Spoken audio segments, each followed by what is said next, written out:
అత్యున్నత స్థాయి పదవులు అధిరోహించి ఎంతో ఎత్తు ఒదిగి ఉండే స్వభావాన్ని నిలువునా పుణికిపుచ్చుకొని తను ఎఫ్డిసి మేనేజింగ్ డైరెక్టర్గా ఉన్నప్పుడు ఐఎండ్పిఆర్ కమిషనర్గా ఉన్నప్పుడు 12 నంది అవార్డుల కార్యక్రమాన్ని ఘనంగా నిర్వహించిన ఏకైక ఐఏఎస్ ఆఫీసర్ 2 రాష్ట్ర ప్రభుత్వాల్లో పాల్గొన్నారు.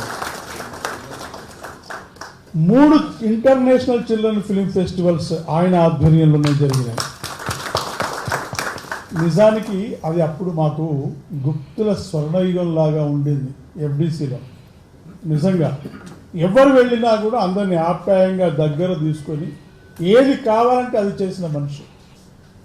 ఫండ్స్ కనుక శాంక్షన్ కాకపోతే సెక్రటరియట్లో వెళ్ళి కూర్చొని, ఫైనాన్స్ చీఫ్ సెక్రటరీ దగ్గర కూర్చొని, ఈవెన్ అసిస్టెంట్ సెక్రటరీ దగ్గర కూడా కూర్చొని ఆ ఫైల్ని మూవ్ చేయించి అక్కడి నుంచి డబ్బులు తీసుకువచ్చి అందరినీ మెప్పించి 5 ముఖ్యమంత్రులతో కలిసి పనిచేసిన గొప్ప వ్యక్తి పార్థసారథి గారు.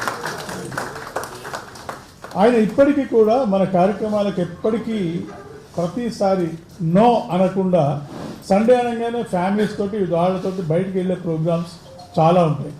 స్వాగతం అండి మీ అందరికీ. అలాంటిది ఇవాళ వేరే ప్రోగ్రాంలో బిజీ ఉన్నా కూడా మన మీద ప్రేమతోటి అభిమానంతో వారు వచ్చారు. వారికి please give a big round of applause. వారి అమృత హస్తాలను జ్యోతి ప్రజ్వలనం చేయవలసిందిగా నేను కోరుతున్నాను.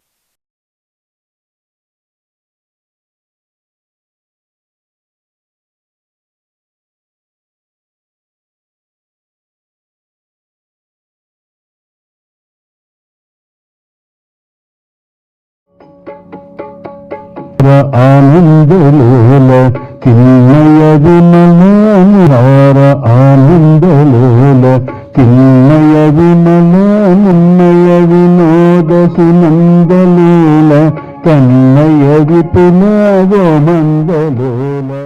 2011 మార్చి నుంచి అన్ని యూనియన్లు ఏర్పాటు కావడం మొదలైంది.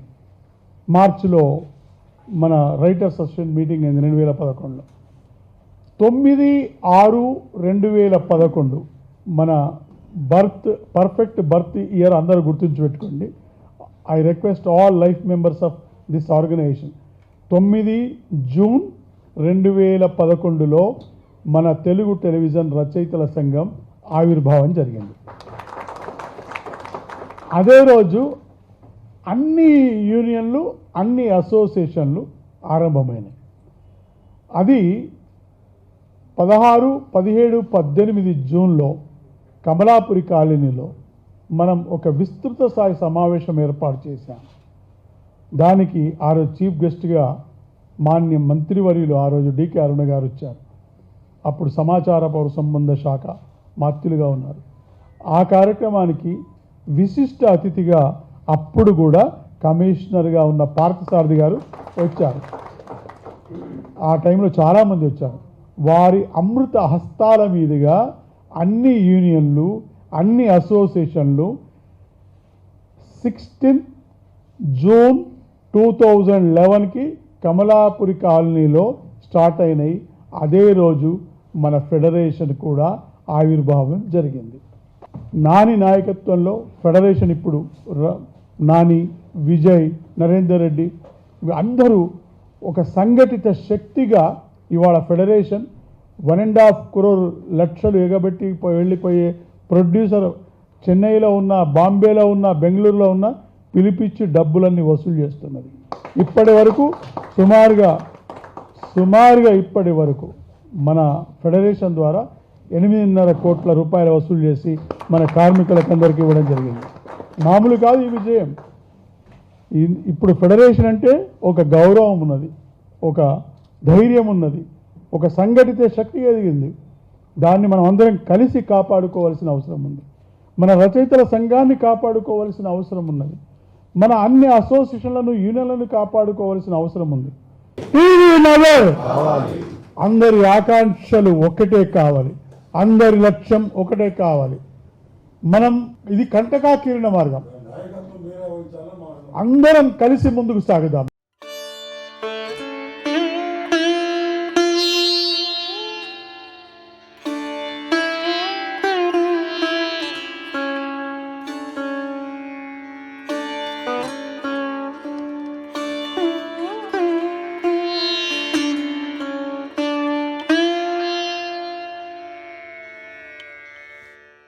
మొట్టమొదటి రోజు నుంచి ఇప్పటి వరకు ఏం జరిగిందో ప్రతి విషయం నాకు తెలుసు. దేవుని నుంచి ఉన్నాను, ఎంత కష్టపడ్డామో. సభ్యులు కొత్త వాళ్ళు చాలామంది రావచ్చు, కానీ 14 సంవత్సరాల్లో లీడర్స్ అవ్వచ్చు, కమిటీ మెంబర్స్ అవ్వచ్చు, అందరూ కూడా ఈ అసోసియేషన్ కోసం ఎంత కష్టపడ్డారు. తప్పు జరగచ్చు, ఒప్పు జరగచ్చు ఆ లీడర్ వల్ల. తప్పు జరిగినా కూడా ఆ లీడర్ మనకు మంచి చేసినట్టే గుర్తుపెట్టుకోండి. ఎందుకంటే ఆ తప్పును ఇంకొకసారి చేయకుండా మనం గుర్తించుకోవాలి. కలలన్నీ కలిసిన చోట, సృజనింతో ఎగసిన చోట, కలిశాము మనమందరము కళాకారులం. శ్రమశక్తికి ప్రతిరూపంగా నిలిచాము అపురూపంగా.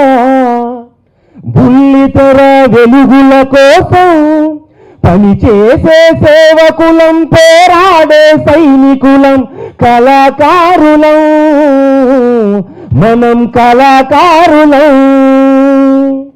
చెదిరిన మన నిదురంత వేల కనుల ఆనందం, చిందిన మన చెమటంత జనవాహిని సంతోషం.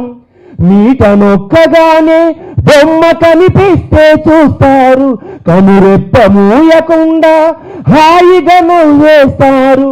కదిలే ఆ బొమ్మ వెనుక వ్యధ ఉందని మరిచేరు, తెరచాటున శ్రమ ఉందని గుర్తించరు ఏ ఒక్కరు. కళాకారులం, మనం కళాకారులం. అందరికీ నమస్కారం. చాలా ఆహ్లాదకరమైన ఉదయం. అందరికీ శుభోదయం.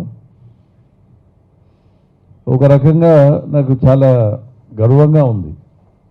ఏం చేతనంటే నేను 2006 నుంచి 2011 వరకు సమాచార కమిషనర్గా, ఎఫ్డిసి మేనేజింగ్ డైరెక్టర్గా ఉన్నాను. బహుశా 2010లో అనుకుంటాను నా దగ్గరికి చాలామంది నటులు, కొంతమంది ప్రొడ్యూసర్సు యాడ్స్ చేయడానికి నా దగ్గరికి వచ్చేవాళ్ళు. అప్పుడు చాలా ఎక్కువ స్థాయిలో యాడ్స్ ప్రొడక్షన్ జరిగేది మా సంస్థలో, ప్రభుత్వ సంస్థలో.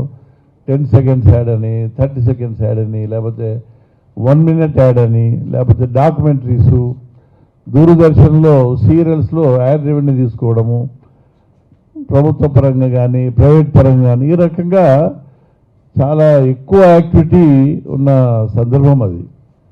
ఆ 2010లో టెలివిజన్ సంబంధించి చాలామంది వస్తున్న స్థాయిలో నేను వచ్చిన వాళ్ళందరితో అనేవాడిని, ఏంటిది ఇంత పెద్ద ఇండస్ట్రీ, మంచి భవిష్యత్తు ఉంది, మీకు సినిమా కంటే టెలివిజన్ ఇంకా ముందుకు పోతుంది, సినిమాకి ధీటుగా ఎదుగుతూ ఉంది, ఛానళ్ళు రోజు రోజుకు పెరుగుతూ ఉన్నాయి, ఒక ఎక్స్ప్లోజన్ లాగా పెరుగుతూ ఉన్నాయి మీడియా రంగంలో. మీరు అన్ఆర్గనైజ్డ్గా ఇంకెంతకాలం ఉంటారు అని చెప్పి నా మటుకు నేను ఒక ప్రయత్నం చేశానండి. నా దగ్గరకు వచ్చే వాళ్ళని, అప్పుడు ఒక 2-3 అసోసియేషన్స్ ఉన్నాయి.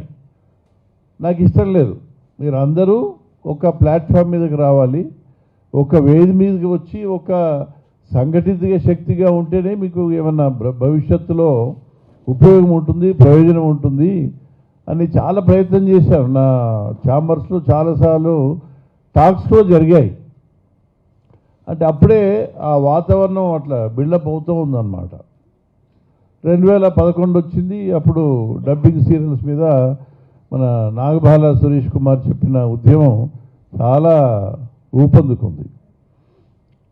ఆ టైంలోనే బహుశా ఈ సంఘట శక్తిగా మీరందరూ ముందుకు రావడానికి ఒక సమయం సందర్భం వచ్చిందని నేను భావిస్తూ ఉన్నాను. అంటే నా ముందే జస్ట్ అంకురించిందనమాట 2011లో. డబ్బింగ్ సీరియల్స్ మీద మహా ఉద్యమం 2013లో మీరు సాధించుకున్నారు. రామోజీ గారి లెటర్ ద్వారా అప్పటి నుంచి మొదలైంది. డబ్బింగ్ సీరియల్స్ వెళ్ళిపోయినాయి. మీరందరూ ఈ స్థితిలో ఉండడానికి ప్రధాన కారణం ఆ డబ్బింగ్ సీరియల్స్కి వ్యతిరేకంగా సాగిన ఒక మహా ఉద్యమం. టెలివిజన్ ఫెడరేషను 15వ ఇది 15th ఓకే వార్షికోత్సవం చేస్తున్న సందర్భంగా ఆయన సరస్వతి పుత్రులు అన్నారు. నేనంటాను మీరు బ్రహ్మలు అంటాను. ఎందుకంటే కథకి బ్రహ్మలు మీరు సృష్టికర్తలు. సో ఒక సృజనాత్మక శక్తికి ప్రతినిధులు, కొత్త ఆలోచనలకి ప్రతిబింబాలు. మీ అందరికీ ఈ సందర్భంగా శుభాభివందనల్ని తెలియజేస్తూ ఉన్నాను. ఈ జనరల్ బాడీ మీటింగ్ కాకుండా సురేష్ అప్పుడప్పుడు చెప్తూ ఉంటాడు. అంతేకాదు సార్, నేను ప్రతి నెల ఏదో ఒక తేదీన ఎగ్జిక్యూటివ్ కమిటీ మీటింగా అక్షర పంచని పేరు మీద ఒక ఎగ్జిక్యూటివ్ కమిటీ మీటింగ్ కూడా రెగ్యులర్గా పెడతా ఉంటాము. ఎందుకంటే మీ ప్రస్థానం అంతా నా ముందు కళ్ళకు అదినట్టుగా కనిపిస్తూ ఉంటుందన్నమాట. I know the entire journey of your organisation ఎలా సాగింది. 13 నుంచి 14, 15 సంవత్సరాల్లో మీరు ఏమేమి సాధించారు, మీ ముందున్న సవాళ్ళు ఏంటి, ఛాలెంజెస్ ఏంటి ప్రస్ఫుటంగా నాకు కనిపిస్తూ ఉన్నాయి. మొట్టమొదటి అచీవ్మెంట్ డబ్బింగ్ సీరియల్స్ అనుకుంటే, తర్వాత చాలా పేమెంట్ సమస్యలు వచ్చాయి. ప్రొడక్షన్ సంస్థలతోని, ప్రొడ్యూసర్స్తోని, ఛానల్స్తోని. ఇప్పుడే ఆయన చెప్పారు కొన్ని కోట్లాది రూపాయలు ఇప్పించడం జరిగింది. చాలా ఇబ్బందులు ఉన్నాయి. అట్లాగే కోవిడ్ సమయంలో కూడా చాలామందిని ఆదుకున్నారు. Medical expenditure was a big issue Covid టైంలో. అప్పుడు చాలా ఆదుకున్నారు. అంతేకాకుండా మీ అసోసియేషన్ పరంగా అంటే సురేష్ కుమార్ చెప్పలేదు, ఎందుకంటే ఆయన చేస్తూ ఉన్నాడు వ్యక్తిగతంగా. బట్ మీ అసోసియేషన్ పేరు మీదే చేస్తూ ఉన్నాడు. అదేంటంటే రిమోట్ కార్నర్స్ నుంచి ఎంతోమంది ఔత్సాహులకి వర్క్షాప్స్ జరుగుతూ ఉన్నాయి. గత చాలా సంవత్సరాలుగా జరుగుతూ ఉన్నాయి. కొన్ని వర్క్షాప్స్లో నాకు భాగస్వామ్యం లభించింది. నేను కూడా ఆ ఆనందాన్ని చూశాను. ఈవెన్ ఒకసారి మంచిర్యాల జిల్లా కూడా నన్ను ఆహ్వానిస్తే జిల్లా కలెక్టర్తో మాట్లాడి ఆ కలెక్టరేట్ హాల్లోనే అక్కడ వర్క్షాప్ చేశాం. ఎందుకంటే ఆదిలాబాద్ వెనుకబడిన ప్రాంతము, ఈ ఆసిఫాబాద్, మంచిర్యాల, చెన్నూరు ఆ ప్రాంతం నుంచి ఎవరైతే కొంత ఔత్సాహులు ఉన్నారో వాళ్ళకి మనం అక్కడ కార్యక్రమం పెడదామని వెళ్ళాం. దాని తర్వాత మిగతా జిల్లాలకు కూడా, జిల్లాలకు వెళ్తే బాగుంటుంది, అందరూ హైదరాబాద్కి వచ్చే బదులు మనం అక్కడ వరంగల్ కానీ కరీంనగర్ కానీ ఇలాగ జిల్లాలకు వెళ్తే బాగుందనే ఒక ఆలోచన కూడా వచ్చింది. నాకు నాగబాల సురేష్ కుమార్ చెప్పింది ఏంటంటే సుమారుగా 2400 మంది ఈ వర్క్షాప్స్లో పార్టిసిపేట్ చేశారండి. అయితే ఇప్పటికీ ఆ 2400లో 170 వరకు వాళ్ళు చాలామంది వర్క్ చేస్తూ ఉన్నారు. వాళ్ళకి మంచి ఒక అవకాశం కలిగింది.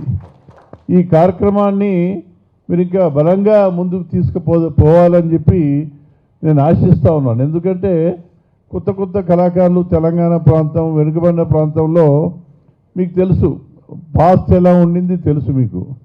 భవిష్యత్తులో చాలామందికి అవకాశాలు రావాలంటే ఎక్కడో టాలెంట్ ఉంటుంది, స్పార్క్ ఉంటుంది, ఉత్సాహం ఉంటుంది, కొంత ప్రవేశం ఉంటుంది, కానీ శిక్షణ ఉండదు.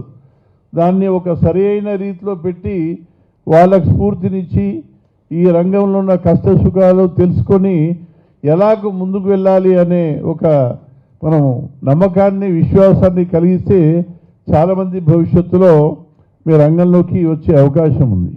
ఇది మామూలు రంగం కాదు. ఎందుకంటే 71 తీసుకుంటే 50 సంవత్సరాలు దాటిపోయింది.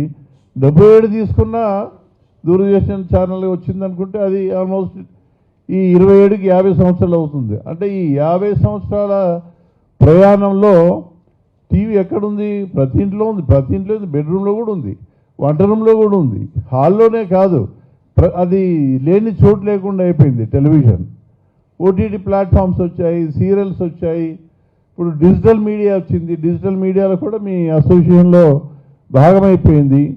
సో చాలా పెద్ద అచీవ్మెంట్స్ మీ అసోసియేషన్ సాధించింది. కాబట్టి ఈ 14వ వార్షికోత్సవం సందర్భంగా ఈ జనరల్ బాడీలో మీకు అందరికీ పేరు పేరున ఇక్కడున్న నాయకత్వానికి, ఎందుకంటే కొంతమంది అయినా స్వార్థం లేకుండా నాయకత్వం వహించే తప్ప ఏ ఆర్గనైజేషన్ ముందుకు పోదండి. ఎవరో ఒక నాయకుడు అడుగు వేయాలి ముందు. అడుగు సురేష్ వేశాడు, మీరందరూ వెనక నుండి నడిపించారు, కానీ సరిపోదు. ఇప్పుడు ఏదైతే మీ ముందున్న ఛాలెంజెస్ చెప్పాడో సురేష్, ఇప్పుడున్న స్ట్రెంత్ సరిపోదు. ఇంకా నాకు అనిపిస్తుంది 14-15 నెలలు అంటే కౌమార దశ అనమాట. ఇంకా కొద్దిగా అడోలెసెన్స్, ఇంకా కొద్దిగా హార్మోనల్ డిస్టర్బెన్సెస్ ఉన్నాయి మీకు. దీన్ని అధిగమించాలి. ఇంకా ఎమోషన్స్, హార్మోనల్ డిస్టర్బెన్స్లో ఉన్నారు. ఇంకా కాస్త బలం పుంజుకుంటే అడల్ట్స్ అయితే ఇంకా చాలా స్ట్రాంగ్గా ఉంటుంది. అప్పుడు బలమైన వాయిస్ ఉంటుంది, ఏకదాటి మీద ఉండాలి. మీలో ఏమాత్రం సమస్యలున్నా, కష్ట నష్టాలున్నా ప్రభుత్వం దగ్గర కానీ ఇంకా ఎక్కడికి వెళ్ళాలన్నా మీరు ఒక సంఘటిత శక్తిగా మీకు కనిపించాలి. వాళ్ళకి వినిపించకూడదు. ఇది ఆర్గనైజేషన్ ఏముందిలే, వాళ్ళ తగులు పడుతూ ఉంటారు, మీటింగ్స్కి ఎవరికి పెద్ద రారు, ఊరికే 5-6 వస్తారు, కష్టపడతారు, చేసుకుంటూ ఉంటారు. ఇంతమంది లేరు ఈ సంఘంలో. 570 మంది సభ్యులు ఉన్నారండి. ఒకసారి చప్పట్లు. అంటే చిన్నగా మొదలయ్యి ఈ రోజు నాటికి 570, 582. ఇంకా చాలామంది ముందుకు రావాల్సిన అవసరం ఉంది, కొత్త సభ్యులు. చాలా పెద్ద ఇండస్ట్రీ అండి టీవీ ఇండస్ట్రీ. 3500 గంటకు పైగా సాఫ్ట్వేర్ అవసరం. ఇవన్నీ ఛానల్, 150 ఛానళ్ళు, ఎన్ని జనర్స్ వచ్చాయి, స్పోర్ట్స్, ఎంటర్టైన్మెంటు, భక్తి, యు నేమ్ ఇట్. ఒక 15 జనర్స్ ఉన్నాయి, అన్ని జనర్స్లో ఉన్నాయి. అన్ని జనర్స్కి మీరందరూ ఎంతోమంది క్రియాశీలక బ్రహ్మలందరూ కాంట్రిబ్యూట్ చేస్తూ ఉన్నారు, సేవలు అందిస్తూ ఉన్నారు. కాబట్టి ఈ 150 ఛానళ్ళు, 80 డైలీ సీరియళ్ళు. కాకపోతే కొద్దిగా డైలీ సీరియల్స్ మీద ఇక్కడ చెప్పాలని అవుతుంది, ఎందుకంటే మీరు రాసేవాళ్ళు, మీకు సంబంధం లేదు.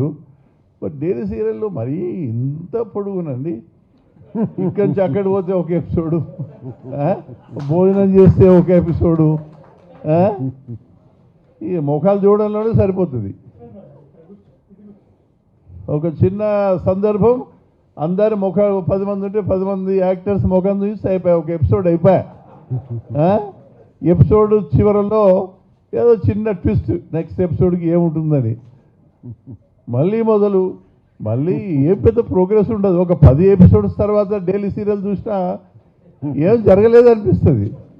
నేను కొన్ని సీరియల్స్ కొన్ని రోజులు చూశాను, చూసి బాగుంది అని కొన్ని రోజులు కూర్చున్నాను. కొన్ని సీరియల్స్ కూర్చున్న తర్వాత ఏంటి ఇట్లా ఉంది ఏంటి, ఏ అసలు ముందుకే జరగదు. సరే ఆపేసి, మా తప్పు కాదు, అదే అంటున్నాను. ఈ సందర్భం కాదు, ఎందుకంటే అదే మెటీరియల్ మీరు ఇస్తూ ఉంటారు, కలం మీద కత్తి ఉంటుంది. మీకు ఈ పాయింట్ డిసడ్వాంటేజ్, అడ్వాంటేజ్ ఏం కాదు. బట్ నేను ప్రేక్షకుడిని కదా, ప్రేక్షకుడిగా కూడా నా భావనలు మీ ముందు చెప్పాలి కదా. సరే, మీ ముందున్న ఒక, అంటే నేను ఇండస్ట్రీ గురించి చెప్పాను.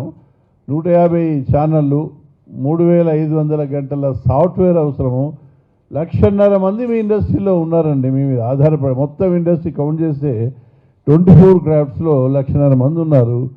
హైదరాబాద్ పెద్ద హబ్ సౌత్ ఇండియాలో. ఎన్నో పెద్ద ఆర్ఎఫ్సి కాకుండా చాలా ఎన్నో స్టూడియోలు హైదరాబాద్లో ఉన్నాయి. So TV industry is very very big industry అండి. ఇంకా పెరుగుతూనే ఉంటుంది. దీనికి ఇంకేం లేదు. వెబ్ మీడియా కూడా యాడ్ చేసుకున్నారు. ఇంకా ఓటీటీ ఛానల్స్ కూడా పెరుగుతూ ఉంటాయి. అంటే కంటెంట్కి చాలా డిమాండ్ పెరుగుతూ ఉంది. ఆకాశమే హద్దు. కాకపోతే పోటీ మొదలైంది. చాలా తీవ్రమైన పోటీ ఇప్పుడు ఉంది. ఒక 2 రకాలుగా పోటీ ఉంది. ఒక రకం పోటీ అంటే జనాలకి స్మార్ట్ ఫోన్ వచ్చేసింది. ఈ స్మార్ట్ ఫోన్ వచ్చిన తర్వాత, రీల్స్ వచ్చిన తర్వాత ఇన్స్టాంట్ డోపమిన్ డోసెస్ ఎక్కువైపోయినాయి, హిట్స్ ఎక్కువైపోయినాయి. వాళ్ళు ఒక 5 నిమిషాలు ఉన్న సీను అంతకంటే ఎక్కువ చూడలేరు. 5 నిమిషాలు అంటే బోర్ అయిపోతున్నారు, మార్చేస్తారు ఛానల్. కాబట్టి ప్రపంచం చేంజ్ అవుతూ ఉంది, టెక్నాలజీ మారుతూ ఉంది, చాలా ఫాస్ట్గా వెళ్తూ ఉంది టెక్నాలజీ కూడా. 10x, 20x, 100x ఇప్పుడైతే ఇంక చెప్పలేం. ఒక 10 సంవత్సరాల తర్వాత ఈ ప్రపంచం ఎలా ఉంటుందంటే ఎవరు చెప్పలేకపోతున్నారు. సో అలాంటి రోజుల్లో మనం జీవిస్తూ ఉన్నాం. టెక్నాలజీ బాగా పెరుగుతూ ఉంది. ప్రజల్లో ఓపిక లేదు, పేషెన్స్ లేదు, ఓర్పు లేదు. చేంజెస్ కావాలి వాళ్ళకు, హాట్ కంటెంట్ కావాలి. మొబైల్ అన్ని రీల్స్కి అలవాటు పడిపోయినారు. సో ఇటువంటి ప్రేక్షకులకి మీరు కంటెంట్ అందించేది ఒక పెద్ద సవాల్ అండి. సో అది ఒక రకమైన పోటీ. రెండవ పోటీ టెక్నాలజీతో మీరు పోటీ పడాలి. ఇప్పుడు కృత్రిమ మీద వచ్చేస్తూ ఉంది. జస్ట్ కొన్ని ప్రాంప్ట్స్ ఇచ్చేస్తే మీకు ఒక రైటప్ వస్తుంది, పాట వస్తుంది, సాంగ్ వస్తుంది, ఇమేజ్ వస్తుంది, ఒక సినిమానే వచ్చేస్తుంది. కాకపోతే ఎంతైనా మషిన్ కదా, మనం పుట్టించిన మషిన్. కాకపోతే ఇంతవరకు వచ్చిన టెక్నాలజీస్ అన్నీ వేరు. ఈ కృత్రిమ మేధన టెక్నాలజీ ఇంతకుముందు వచ్చిన టెక్నాలజీలా కాదండి. ఇది లెర్నింగ్ టెక్నాలజీ. అది నేర్చుకుంటూ ఉంటుంది. ఎంత నేర్చుకుంటూ ఉంటే అంత ఎదుగుతూ ఉంటుంది. కాబట్టి ఆ టెక్నాలజీతో పోటీపడే స్టేజ్ వచ్చింది. కానీ మీకు ఫ్యూచర్ ఏంటంటే, ఇప్పుడు టెక్నాలజీలో లేటెస్ట్ ఏంటంటే హ్యూమన్ మషిన్ కొలాబరేషన్. అది అంటే మీరు ఆ టెక్నాలజీ టూల్స్ని మీరు కూడా వాడుకునాలి, తప్పదు. ఈ ఆర్టిఫిషియల్ ఇంటెలిజెన్స్ మనకెందుకు, మనం చాలా సృజనాత్మకంగా ఉన్నాం కదా, మన మైండ్ని కంప్లీట్ చేయలేదు కదా, ఎంతైనా మషిన్ కదా, ఇది మషిన్ లెర్నింగ్ కదా అని దాన్ని ఇగ్నోర్ చేయకూడదు. ఎందుకంటే దాంతో పోటీపడే రోజులు వస్తూ ఉన్నాయి. దాంట్లో కూడా ఎమోషన్స్ వస్తూ ఉన్నాయి. మనలో ఉన్న భావాలు మీరు మషిన్స్, రోబోట్స్ చూస్తూ ఉండొచ్చు. హ్యూమనాయిడ్స్ డెవలప్ అవుతూ ఉన్నాయి రోజు రోజుకి. హ్యూమనాయిడ్స్కి ఈ మధ్య కాలంలో ఛాంపియన్షిప్ కూడా ఉంది. ఒలింపిక్ లాగా ఓన్లీ రోబోట్స్కే ఒక ఛాంపియన్షిప్ కూడా జరుగుతుంది. చెస్ ఛాంపియన్ ఓడించింది ఒక కంప్యూటర్, తెలుసా మీకు? డీప్ బ్లూ అనే కంప్యూటరు వరల్డ్ ఛాంపియన్ని ఓడించేసింది. చెస్ అంటే అంత మేధస్సు కలది కాబట్టి. కాకపోతే ఆ టెక్నాలజీ మనకి తేడా ఏంటో మీకు అర్థం కావాలి. మొట్టమొదటిది ఏంటంటే ఎంపతి. అంటే మనస్సు ఏ రకంగా మనిషిని మనం సంధిస్తుందో. సపోజ్ మీరు బాధల్లో ఉన్నారు, నేను మీ స్థానంలో ఊహించుకొని ఏదో చేయడానికి సహాయం చేస్తాను, తపన పడతాను. అది ఈ టెక్నాలజీలో ఉండదు, ఈ మషిన్లో ఉండదు. ఎమోషనల్ ఇంటెలిజెన్స్ ఆ టెక్నాలజీలో ఇప్పటికైతే లేదు. భవిష్యత్తులో ఎప్పుడు వస్తుందో తెలీదు. మనం ప్రేమ అంటాము, అఫెక్షన్ అంటాము. అంటే మనిషికి ఉన్న ఏదైతే కొంత ఉన్నతమైన శక్తులు మనలో ఉన్నాయో, ఎందుకంటే మన DNA కూడా చాలా వేల సంవత్సరాల నుంచి పరిణామం చెందింది కాబట్టి మనలో ఒక అతీతమైన, ఒక మానవీయమైన శక్తి ఇంకా ఉంది. సో ఆ శక్తిని దాటే వరకు మనం ఈ టెక్నాలజీతో పోటీ పడడానికి పెద్దగా సమస్య ఉండదని నేను అనుకుంటున్నాను. ఈ మధ్య చాలా పెద్ద పెద్ద సినిమాలు చూశాను నేను. పెద్ద హీరోలు, చాలా పెద్ద బడ్జెట్సు, గొప్ప గొప్ప ప్రొడ్యూసర్సు, గొప్ప గొప్ప directors, but utter flop. Audio release highly successful, all over release చాలా బ్రహ్మాండంగా అవుతున్నాయి. కానీ కొన్ని సినిమాలు ప్రేక్షకుల దగ్గరికి వెళ్ళేసరికి తుస్సమంటున్నాయి. కారణం ఏంటి? కథ. అన్ని fight scenes, songs, graphics high బడ్జెట్స్తో తీస్తూ ఉన్నారు. కానీ వాటిని మీరు విశ్లేషిస్తే లోతుగా దమ్ము లేదు, కంటెంట్ లేదు, కథానిక లేదు, మెసేజ్ లేదు, నీతి లేదు, సందేశం ఏం లేదు. అంటే అల్టిమేట్గా ప్రేక్షకుడు వెతుక్కుంటాడు. ఏం చూసినా, బొమ్మలు చూసినా, ఏం చూసినా అల్టిమేట్గా ఏం చెప్తుంది అనేది చూస్తాడు. కాబట్టి అది చాలా ఇంపార్టెంట్. సో కథ అనేది సినిమాకి కానీ సీరియల్ కానీ ఒక గుండెకాయ లాంటిది, దానికి ఒక ప్రాణం. ఆ ప్రాణం ఉంటే కానీ దానికి విలువ లేదు. సో చాలా సినిమాలు వస్తూ ఉన్నాయి, పోతూ ఉన్నాయి, రిలీజ్ కూడా కావు, మీ అందరికి తెలుసు. సో ఎక్కడ దమ్ము ఉంటే అక్కడే. ఇది చాలా తీవ్రమైన పోటీ ఉంది కాబట్టి ఈ పోటీ జగత్తులో తప్పకుండా మీరు అంటే మీ వెల్విషర్గా మీరు నిలదొక్కున్నాలని చెప్పి నేను ఆశిస్తూ ఉన్నాను. నాగబాల సురేష్ కుమార్కి స్వార్థం లేదు. ఓన్లీ వన్ ఎజెండా, టెలివిజన్ ఇండస్ట్రీని ముందుకు తీసుకెళ్ళాలి. మన ముందున్న ఛాలెంజెస్ మీ అందరికీ వినిపించారు. కానీ ఖుద్దూస్ చెప్పాడు, చాలా అంటే నాని కూడా చెప్పాడు, వాళ్ళ లోపల బడబాగ్ని ఎలా ఉందని చెప్పారు, వాళ్ళు ప్రస్ఫుటంగా చెప్పారు. దాన్ని మీరు అర్థం చేసుకున్నారు. ఎందుకంటే ఇది 5గురో 10గురో కలిస్తే కాదు, చాలా సంఘటితంగా ఉండాలి. మీరు కొత్త సభ్యుల్ని మీరు సభ్యులుగా చేర్చుకోవడమే కాకుండా బాగా సహకరించుకునాలా, ఐక్యత రావాలా, సంఘటితంగా ఉండాలా, ఒక విషయం అనుకుంటే దాని వెనుక నిలబడాలా, పట్టుదల కావాలి. తప్పకుండా నాగబాల సురేష్ కుమార్ కానీ మీ నాయకత్వం ఎవరైతే ఇప్పుడు స్వార్థం లేని నాయకత్వం నాకు కనిపిస్తూ ఉందో వీళ్ళందరి నుంచి మీరు స్ఫూర్తి తీసుకొని ఈ అసోసియేషన్ను మరింత బలంగా మీ టెలివిజన్ అంటే నేను బంగారు తెర అంటాను, మనం వెండి తెర అంటాం కదా సినిమా. టెలివిజన్ ఒక బంగారు తెర. ఆ బంగారు తెరకు అనుగుణంగా మీరు దాన్ని ప్రగతికి కారకులు అవుతారని, వాళ్ళ టెలివిజన్ ఇండస్ట్రీ పనిచేసే వాళ్ళకి సంక్షేమం కోసం పూర్తిగా కృషి చేస్తారని నేను ఆశిస్తూ త్రికరణ శుద్ధితోని ప్రతి ఒక్కరూ మీ మైట్ని కాంట్రిబ్యూట్ చేయాలని నేను కోరుతూ సెలవు తీసుకుంటూ ఉన్నాను. Thank you.